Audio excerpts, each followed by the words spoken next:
Hi, and welcome to our last lecture on the integumentary system. In this lecture, we're going to look at some of the clinical applications of factors in the skin. And the first one are some skin color changes that could occur. We looked at some more commonly occurring things that could happen when we looked at redness and pallor and cyanosis. If you've ever heard of carotene, carotene is an orange-yellow pigment.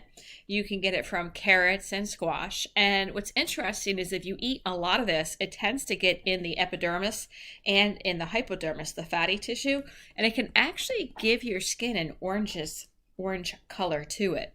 So sometimes you'll see this in babies where they, only like sweet potatoes and that's all they'll eat for weeks on end. It's not a pathological condition, but just know that it could happen. Another thing, though, that we look at that would be more of a pathological, meaning a sign of disease, is jaundice. So jaundice is when you get this yellowish pigment and it accumulates in your subcutaneous layer below the skin, the fatty area, also in the whites of the eyes. And you can kind of see you get this yellowish shade.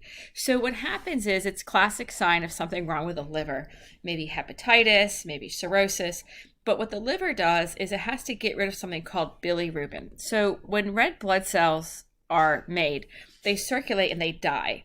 And so when the red blood cells die, they have to be broken down. So there's a pigment we talked about previously called heme. Remember, heme is on the hemoglobin. Well, that pigment is red, but that's the pigment that has to be broken down by the body all the time. So macrophages are going to break down the red blood cell. They're going to take the heme to the liver.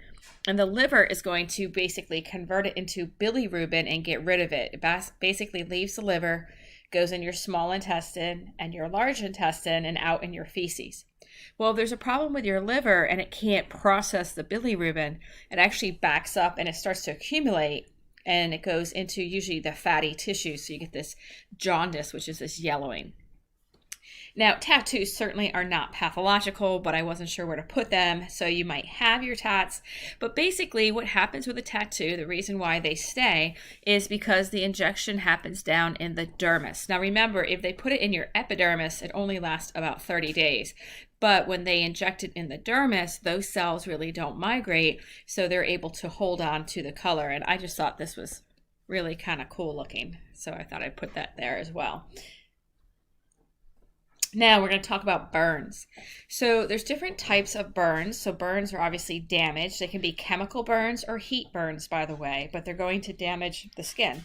Now, if it's a partial thickness burn, typically partial thickness is 2nd degree, full thickness is 3rd degree, and sometimes a 1st degree burn, it might be called partial thickness, but a lot of times it's just called superficial. And I realize you can't see that. So superficial is telling you that it's close to the surface of the skin. So these are probably some that you've experienced before. Typically, you can think of a sunburn. So in a 1st degree burn, you're going to have that erythema. You're going to have that red color, right? The skin turns red. And again, it's due to inflammation. Remember, inflammation causes a red tissue, redness to a tissue. And that's from the inflammation from the UV damage because sunlight is UV radiation. Now, let's say you are cooking something and you forget to grab a cookie sheet, or you take a pot out and you tell your kids, hey, that's hot, don't touch it, and then they go and grab the handle. So what happens in a 2nd degree burn, this is partial thickness, because in a 2nd degree, notice we get the whole epidermis, but we get a little bit in the dermis. And so what you typically see with these are blisters. So blisters can develop. You do not pop them. You just keep the area clean. You probably want to cover it, and it will heal on its own, but these are going to be very, very painful. So a lot of times you might run it under cold water to limit the damage. You can use cold to try to help it feel better and numb the area as well. Now, when we get to a full thickness, that's because it goes through the entire epidermis and dermis and below. So it goes down into the hypodermis. Often it goes down even further. It can damage bones. It damages nerves. So since the nerves are damaged, you don't feel pain. 2nd degree probably hurt the most. I mean, a sunburn is not comfortable, right? I mean, it can be really painful because in 1st degree and 2nd degree, your nerves are still intact. But typically in 3rd degree, those nerves are not intact any longer. So they're not transmitting information about pain. So if you have a 3rd degree burn, especially if it's over larger areas of your body, you're going to have to get a skin graft. And there's different types of grafts that can be used. So a lot of times they'll do what's called an autograft, and that comes from your own body. So maybe they take some skin, maybe off your butt, off your buttocks area, and they transplant that skin. It just depends on how extensive the injury is. You can also have what's called a homograft, which is the same thing as an allograft. This just means it comes from the same species. So they can use cadaver skin as well if they're trying to, replace the area that's been damaged. And they usually just store these things. A heterograft is also known as a xenograft. That's when it comes from another species. Now, they can take from pig skin or cow skin, bovine skin, and these can also be used. There is synthetic skin, which is kind of cool, and they're actually working on that a lot now. And I have a little blip of this at the end, but they actually use a growth factor and try to grow skin so they can use synthetic skin. As far as which is used more often, I don't know exactly. I think the choice is to just take it from the own patient, but if it's a very large area, they have to get it from somewhere else.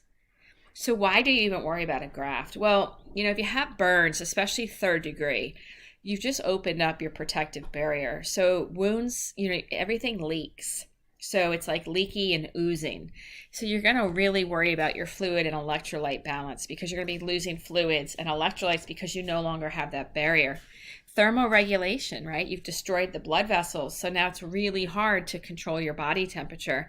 And then the big one is, remember, your skin is the first line of defense. So then you also have to worry about any kinds of infection that could occur.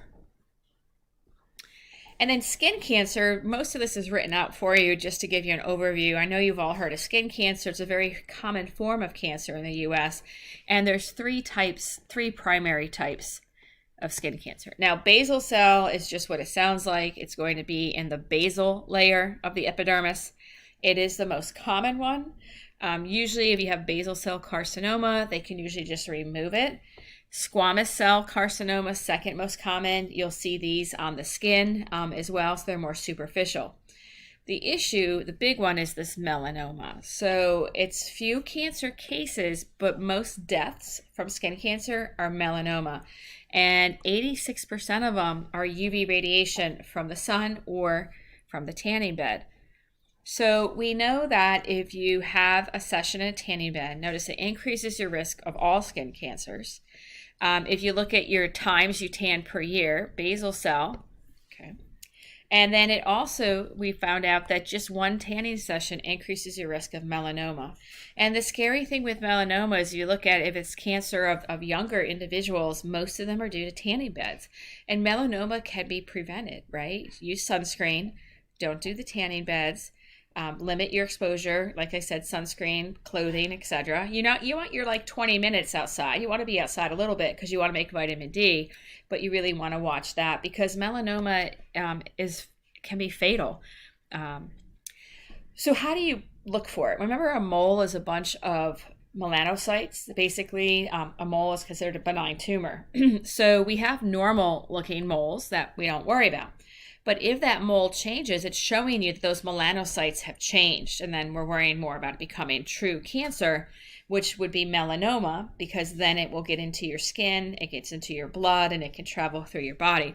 So we do the ABCDE rule for moles. And if you have moles on your body, you should be doing this regularly. It literally could save your life. So the first one is symmetrical. A mole should be symmetrical, meaning if I were to put a line through the middle, it would look the same on both sides. Notice on this one, it does not. You want to have a good border. It should be a very distinct, clear border. If you look at the cancerous mole, notice it's kind of fuzzy. Color. Now, there can be different colors. There's usually some shade of brown, right? It's melanin. But usually they're pretty uniform. They don't have a difference in color. So you're looking for a normal mole to be uniform. Diameter. So they usually say, look at the pencil eraser. So a typical pencil eraser, that's about the size you want, that or smaller. If it's bigger than that, that's a warning sign for melanoma, for cancer. And then E, you check them. because if they start to change, you get it checked out. So if you have any concerns about a mole, have an annual dermatology appointment. They'll check them. They can do a biopsy for it as well, because this is something you want to catch early.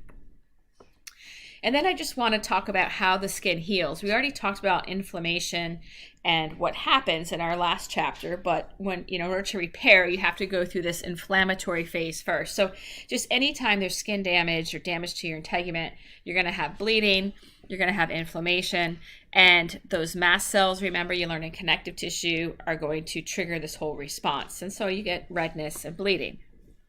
Okay, so now what's going to happen is we go into what's called the migratory phase. So think about migration. Cells are moving to the area to heal it. What you're going to get at the beginning is a blood, basically a scab. So the cells on the top kind of cornify or harden a little bit to form that scab, which is kind of called nature's Band-Aid. We're going to heal from the inside, from the deep first. So I don't know if you can see that we're going to have a whole bunch of cells coming in here. So we're going to have macrophages are going to show up, and they're going to come in and start to clean up the area. Now we're going to try to start healing. So those fibroblasts are going to move in. Remember, fibroblasts make fibers. Well, we're in the dermis. We have a lot of collagen and elastic fibers. And so what's going to happen is the fibroblasts come in, and the fibroblasts are going to start to migrate around the edge of the wound. Capillaries are going to grow into the area as well. And then the stratum basal is actually what you see moving down here. So the stratum basal, remember the bottom layer of the epidermis, the deepest layer, that's going to start to replicate as well. And that's actually going to start to migrate. So we're going to have basal epithelial cells migrating to the bottom, fibroblasts migrating to the bottom. So we have a whole bunch of cells coming in here, and macrophages. And then what that's going to do is start to make the fibers and try to heal the wound from the inside out. So now we're going to start to proliferate. The proliferation phase is the third phase. And now just what it sounds like, those cells are doing everything they're supposed to. They're undergoing mitosis, they're making fibers, they're making ground substance, and you can see that the wound is being filled in. Now, once you get to the top, the scab will fall off on its own. So you don't really want to pick a scab because the scab will come off. What happens though is that, let me go back to the previous slide. If you take the scab off, if you've ever picked a scab, which may have happened, underneath it you'll see this granulation tissue. So if you've ever pulled a scab off intentionally or accidentally, if you look, it looks kind of sponge-like, and that's the new tissue. So the granulation tissue is the new tissue forming. It's going to have a piece of the clot in it, the fibers, and sometimes if they're checking wound care, they'll check that tissue to make sure it looks healthy and pink to show that it's healing. The proliferation, as I said, is the third phase. Everything is multiplying.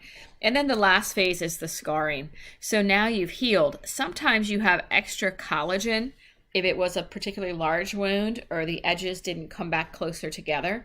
And if you have excess collagen, you'll see a white scar. That's why sometimes they might use steri strips, those wound closure strips, or you might have sutures to hold the two sides together closer because it limits the risk of forming those scars. So again, you can see after several weeks, we might have some scar tissue in here, and you might not. And sometimes it might look kind of whitish for a little while until it eventually completely heals over. And then keloid is a raised scar, basically. So in some individuals, there's just excess collagen is produced. So sometimes you get this lumpy or this ridged scar. You don't need to do anything to it. It's fine. But if it bothers you or if you don't like how it looks, then sometimes doctors can just remove them. And then lastly, I talked about growing skin. There's something called epidermal growth factor. And whenever you see a growth factor, it means that it causes mitosis. So this is something they're using to try to bioengineer and actually grow new skin for burn victims. So it's just a protein that's produced that helps with wound healing and growing skin. So that finishes our clinical piece on the integumentary system. Months or whatever.